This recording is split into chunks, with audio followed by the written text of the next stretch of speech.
Welcome to our YouTube channel lyricist actor Ramkumar. আজকে আমাদের আলোচনা অভিনেতা বিশ্বজিৎ চ্যাটার্জির মেয়ে এবং প্রসেনজিৎ চ্যাটার্জির বোন পল্লবী চ্যাটার্জিকে নিয়ে।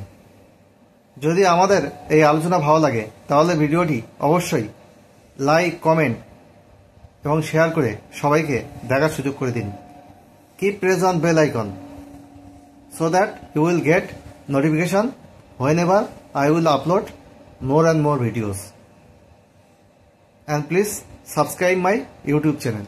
Let us come to our actuals.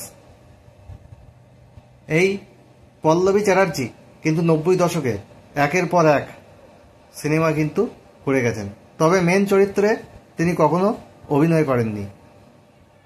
Mainly বড় পর্দায় তার প্রকাশ অমর প্রেম ছবির মাধ্যমে। 2006 সালের পর থেকে বড় পর্দায় সেইভাবে তাকে দেখা যায়নি। এখন বর্তমানে তার বয়স 59 বছর।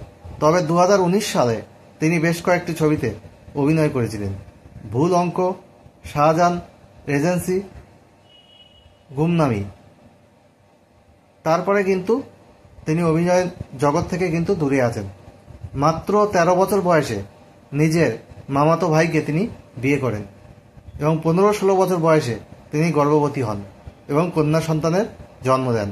তার একটি কন্যা সন্তান কিন্তু রয়েছে, যিনি তার মতো বা তার মামার মতো কিন্তু অভিনয় কেরিয়ার বেছে না নিয়ে তিনি একজন ফ্যাশন ডিজাইনার। তিনি সোশ্যাল মিডিয়ায় বেশ অ্যাক্টিভ। কখনো প্রসেনজিৎ চ্যাটার্জির সঙ্গে তার ছবি কিন্তু তিনি শেয়ার করেন। যাই হোক, এই পল্লবী রিসেন্টলি তিনি কিন্তু সোশ্যাল মিডিয়ায় তার পারিবারিক একটা ছবি কিন্তু শেয়ার করেছিলেন তার মেয়ে রিয়া চ্যাটার্জির সাথে।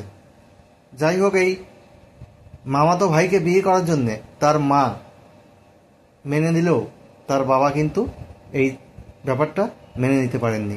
তাই তার বাবার সাথে কিন্তু একটা দূরত্ব তৈরি হয়েছিল।